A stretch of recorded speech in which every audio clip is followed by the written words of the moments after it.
Hello दोस्तों, ASJ कहानियाँ में आपका स्वागत है। कहानी पसंद आए तो लाइक करना और चैनल को ज़रूर से सब्सक्राइब करके बेल आइकन को भी प्रेस ज़रूर से कर दीजिएगा। आज के अपने हंसते खेलते परिवार को देखकर जब कभी मैं बीते समय के अंधकार में डूब जाती हूँ तो मुझे दहशत से होने लगती है। मैं किस भटकन के कगार पर पहुँच चुकी थी। मेरा परिवार एक सुसंस्कृत परिवार था, पैसे की कमी न थी और लड़की लड़की में कोई भेदभाव न समझा जाता था। अपने दो भाइयों आरव और अभी की मैं छोटी दुलारी बहन और माता पिता की आंखों का तारा थी। सबके स्नेह ने मुझे थोड़ा स्वाभिमानी बना दिया था। माँ कभी कभी दूसरे परिवार में जाने की दुहाई देकर मुझ पर अंकुश लगाने का प्रयत्न करती, पर स्वयं की ममता के कारण अधिक कठोरता नहीं कर पाती। इसी प्रकार स्नेह के झूले में झूलते मैं 18 बसंत देख और कॉलेज में आ गई। अपने पुरुष सहपाठियों की आंखों में अपने सौंदर्य के प्रति रुझान देखकर मुझे सुंदरता पर गर्वित होने का मौका मिलता। मेरे भाई अभी का एक मित्र था, वह गरीब था। अभी ने हमारे घर उसे एक छोटा सा कमरा दिलवा दिया था। ट्यूशन करके वह अपनी पढ़ाई करता था। मैं भी कभी कभी उससे मदद लेने चली जाती। ऐसे ही एक दिन उसकी डायरी पर नज़र पड़ी। वह उस समय घर पर नहीं था। डायरी में उसके द्वारा लिखित कुछ कहानियाँ और कविताएं थीं। एक कविता पर नज़र पड़ी। नाम था अर्पणा को अर्पण। अपना नाम देखकर मैं कविता पढ़ने लगी। पढ़कर लग रहा था कि मैं आकाश में उड़ने लगी हूँ। मेरे बारे में कोई इस प्रकार सोच सकता है? यह पढ़कर मन खुशी के मारे झूमने लगा। अपने को मैं महारानी समझने लगी। अखिल को आता देखकर मैंने वह डायरी अपने बैग में रख ली। उस दिन मेरा पढ़ने में मन नहीं लगा। मैं जल्दी ही घर चली आई। रात में मैंने डायरी निकाली और पढ़ने लगी। उस डायरी को पढ़ते पढ़ते मैं अखिल के सपनों में खो गई। मैंने भी एक छोटा सा प्रेम पत्र लिखा जिसमें अपनी भावनाओं को दर्शाया और पत्र डायरी में रख दिया। अगले दिन वह डायरी जब मैंने अखिल को दी तो वह सिटपिटा गया। उसका मुंह उतर गया कि शायद मैं अपने घर में शिकायत कर दूंगी। मैंने उसे कुछ नहीं कहा और डायरी देकर घर चली आई। पर उस दिन से मैं सदैव सपनों में खोई रहती और उन सपनों का राजकुमार होता अखिल। मैं अपने ख्यालों में डूबी हुई थी कि सुना माँ और पिताजी मेरे विवाह की चर्चा कर रहे थे। अब तो मेरा दिल धक धक करने लगा। मुझे अपने सपने बिखरते नजर आए। सवेरा होते ही मैं अखिल के पास जा पहुंची। उसे अपनी व्यथा सुनाई। मैं तुम्हारी हूँ अखिल, चलो हम शादी कर लें। तुम मेरे माँ पिताजी से मेरा हाथ मांग लो। अखिल दुविधा में पड़ गया।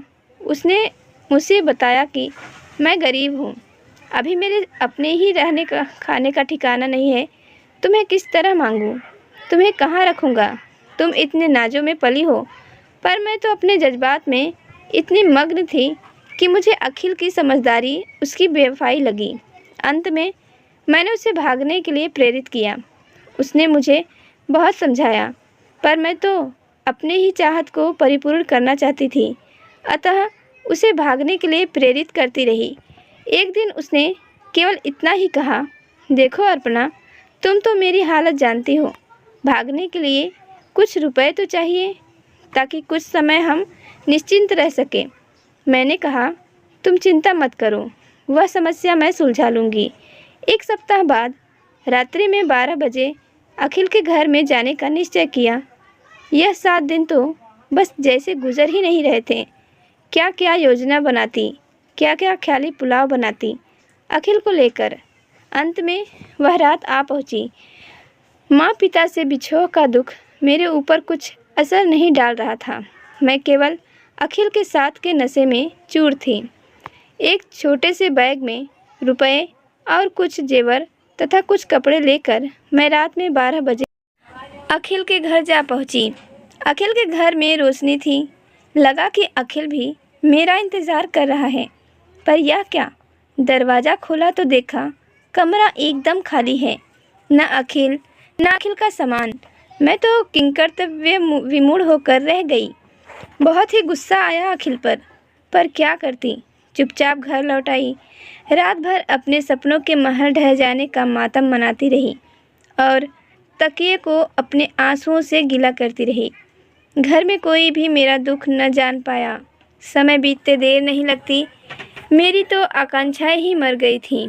अतः माँ बाप के चयन के अनुसार राकेश के साथ मेरा विवाह हो गया। राकेश अच्छे पति थे, मेरा बहुत ही ख्याल रखते थे। सब सुख उन्होंने प्रदान कर रखे थे, पर कभी कभी मन के कोने में टीस उभर आती थी और मैं अखिल के ख्यालों में डूब जाती। लेकिन पत्नी धर्म का निर्वाह ठीक से कर रही थी। राकेश भी प्रसन्न थे। अपने मित्रों में मेरी अथाह प्रशंसा करते वे अघाते नहीं थे। एक पुत्र रत्न पाकर तो उनकी खुशी का ठिकाना नहीं रहा। लेकिन शायद भगवान मेरी टीस की व्यथा समझ रहा था। एक दिन मैं बाजार में सामान खरीदकर टैक्सी के इंतज़ार में खड़ी थी कि एक एयर कंडीशन कार मेरे सामने रुकी। उसमें अखिल को पीछे बैठे देखकर आश्चर्य में पड़ गई। अखिल ने दरवाज़ा खोला तो मैं बेहोशी सी हालत में हो गई थी। वह मुझे अपने साथ होटल में ले गया। होटल 5 स्टार था। वातानुकूलित कमरे में आश्चर्य और प्रसन्नता से सम्मोहित उसके सामने बैठी थी। मैं उसे कुछ पूछूं, उससे पहले ही वह अपनी दास्तान सुनाने लगा। उसके पलायन का कारण मेरे साथ जीवन की कामना थी, पर कुछ बनना था। उसकी कविता कहानियाँ पसंद की जाने लगी। एक कहानी किसी फिल्म निर्माता को पसंद आ गई। फिल्म हिट हो गई तो लक्ष्मी जी घर में विराजमान हो गई। बंगला, कार, नौकर, सब सुख उसके पास है, पर केवल अर्पणा की कमी है। मैं उसकी बातों में खो गई। मेरे सोए हुए जज्बात फिर उभर आए। मन में ज्वार भाटा उठने लगा। अखिल ने सुझाव दिया, अर्पणा, अभी भी कुछ नहीं बिगड़ा है। चलो 2 साल पहले की अभिलाषा आज पूर्ण कर लेते हैं। मैं अपने बीते सपनों के साकार होने की खुशी में झूम उठी। उसी रात 12 बजे स्टेशन पर मिलने का वादा कर मैं घर लौटी। घर में सामान्य रहने की कोशिश करते हुए सब काम करने लगी। पति के आने का समय निकल गया। वे तो कभी देर नहीं करते थे। रात के 10 बजे वे आए। साथ में एक छोटा सा बच्चा था। मेरी आंखों के प्रश्न को देखकर उन्होंने बच्चे को नौकरानी को दे दिया। फिर बताने लगे कि यह बच्चा उनके दोस्त अजय का है। आज अजय की पत्नी अपने पुराने प्रेमी के साथ भाग गई और अजय उस अपमान को सह न सका।